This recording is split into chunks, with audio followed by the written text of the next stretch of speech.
आप सब लोगों का हेलो। एडिटोरियल का जो हम लोग का सेशन चल रहा था वो आज के बाद मैं कुछ दिनों के लिए रोक रहा हूं। मैंने अनाउंसमेंट में बताया था, आपने देख भी लिया है।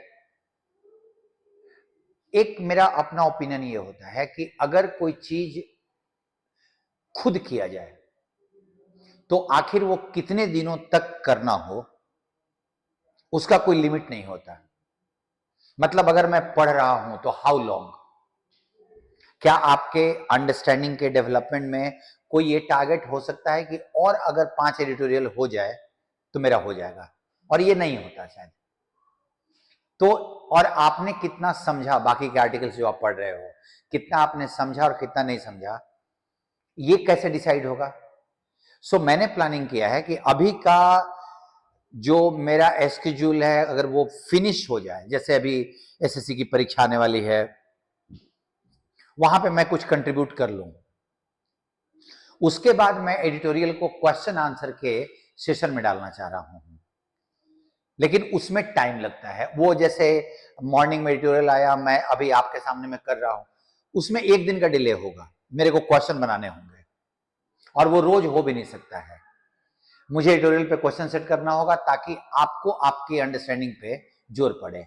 बट वो चैलेंजिंग बड़ा अच्छा होगा, चैलेंजिंग होगा और आपकी अंडरस्टैंडिंग के लिए वो बहुत इंपॉर्टेंट होगा, बहुत मजेदार रहेगा वो। मैंने सोचा है, क्योंकि मेरे स्टाइल में होता है कि स्पून फीडिंग मैं नहीं कराता। आप में से कुछ लोगों को मैंने एग्जांपल लिया था, उन्होंने कहा भी था कि नॉट एक्सपेक्टेड ऑफ यू, तो ही वाज मोर और लेस राइट कि मैं सीधा पढ़ दूं और बिना आप पे प्रेशर डाले। क्योंकि मेरा अपना स्टाइल होता है कि मैं आप पे जब तक प्रेशर नहीं लूंगा आपकी अपनी अंडरस्टैंडिंग नहीं खुलेगी। तो आप प्लीज वेट कर लें, इस एडिटोरियल का एक एडवांस्ड वर्जन आप कंटिन्यू करें। आप एडिटोरियल को मेरे को बताएं कि एडिटोरियल पढ़ना चाहेंगे आप बिना मेरे इसके सपोर्ट के, और जब वो फिर से दोबारा शुरू होगा ना तो वो बहुत चैलेंजिंग टाइप का होगा। आज का एडिटोरियल हम लोग कर लेते हैं नेचुरली।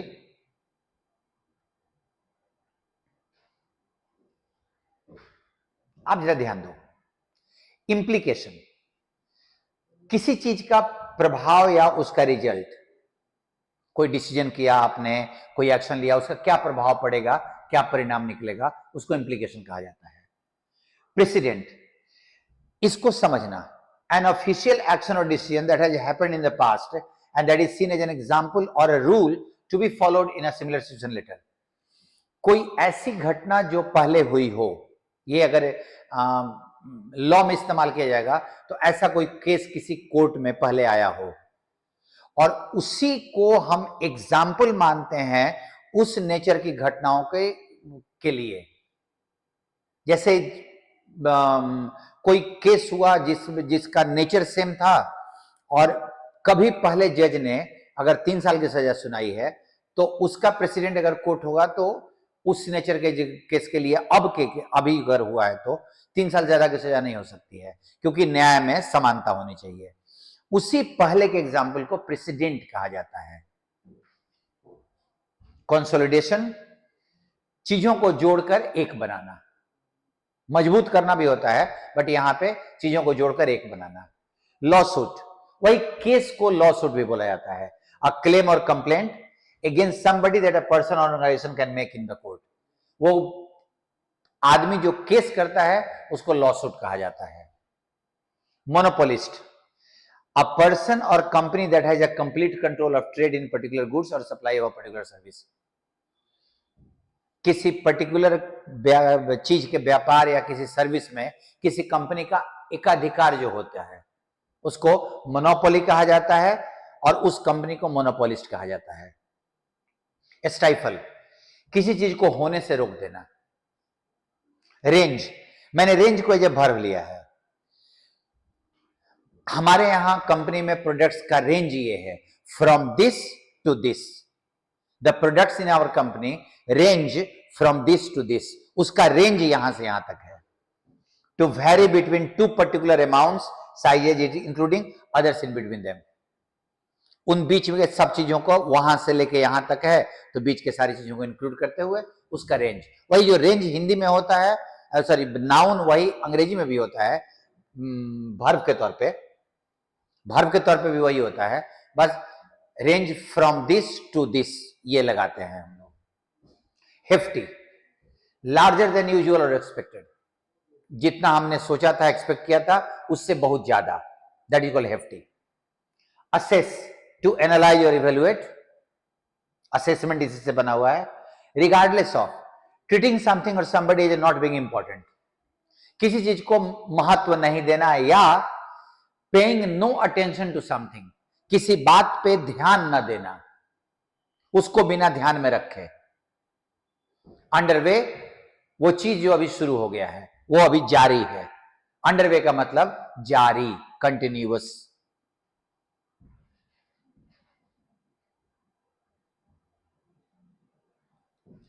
ध्यान दीजिए, गिल्टी ऑन सर्च, अभी वो ये बात समझ में आएगी जब आप इसको पूरा पढ़ लोगे तब। The anti trust case verdict against Google will have wide implications, जो ये केस चल रहा है गूगल के खिलाफ, या जो अभी जो जजमेंट आया है अमेरिका में, उसका बहुत ज्यादा बहुत विस्तृत प्रभाव पड़ेगा। कैसे, क्या केस है वो बता रहे हैं editor. Almost a quarter century after, 25 साल के बाद, an anti trust ruling against Microsoft reshaped the business landscape of tech industries. 25 साल के बाद जब एक एंटी ट्रस्ट रूलिंग का मतलब यहां पे डिसीजन माइक्रोसॉफ्ट के खिलाफ, reshaped the business landscape of tech industries, technology industries का पूरा माहौल उसने चेंज कर दिया था। 25 साल वो उस रूलिंग का 25 साल हो चुका है। उसके बाद a landmark judgment by the US district court for the district of Columbia against Google over its anti competition practices, competition को वो खत्म करना चाहता है, उसके उन क्रियाकलापों पे अभी जो जजमेंट आया है, एक लैंडमार्क बहुत रिमार्केबल जजमेंट है, could now lead to a new precedent, अब एक शायद नया एग्जाम्पल सेट होगा, on how big tech firms, बड़ी बड़ी टेक्नोलॉजी कंपनियां कंडक्ट देयर बिजनेस अफेयर्स, कि वो अपना बिजनेस चलाती कैसे हैं।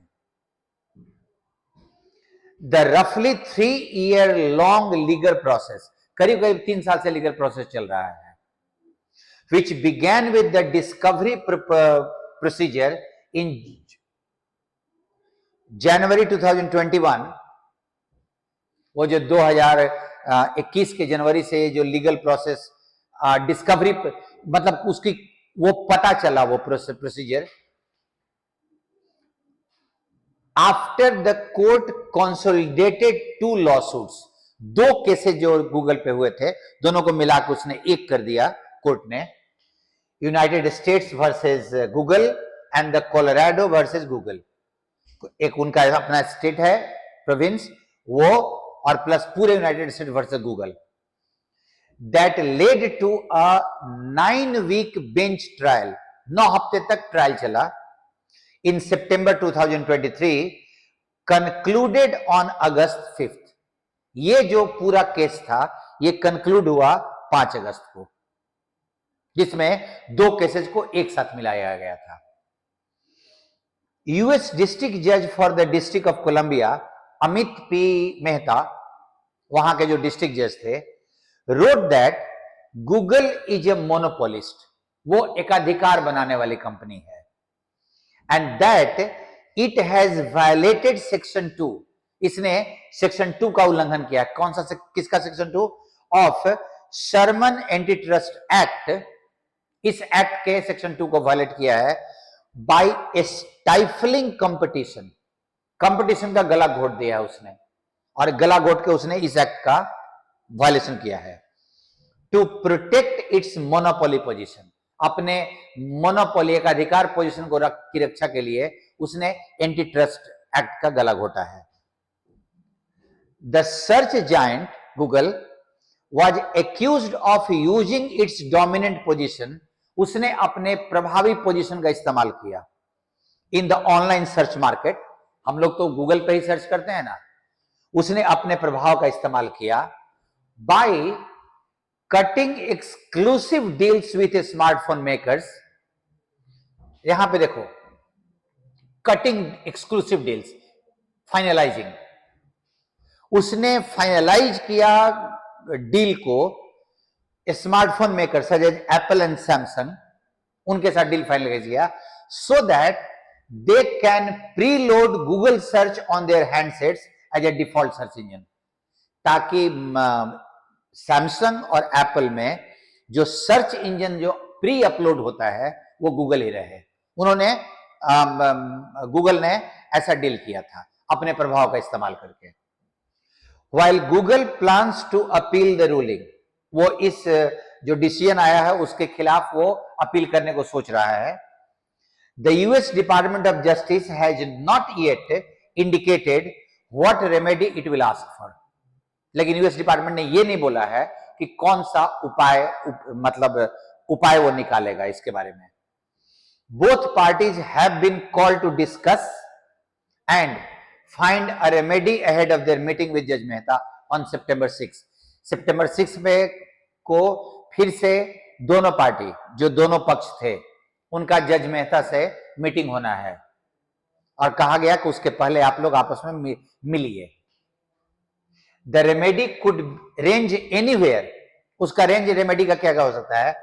From breaking up Google, Google को डिफरेंट डिपार्टमेंट में तोड़ दिया जाएगा, टू इलिमिनेटिंग, या तो ऐसे हो जाए नहीं तो इलिमिनेट कर दें exclusive agreement between the search engine and the handset makers, या फिर दोनों के बीच जो एप्पल सैमसंग के साथ उसका जो डील हुआ है एग्रीमेंट, उस एग्रीमेंट को खत्म किया जाए।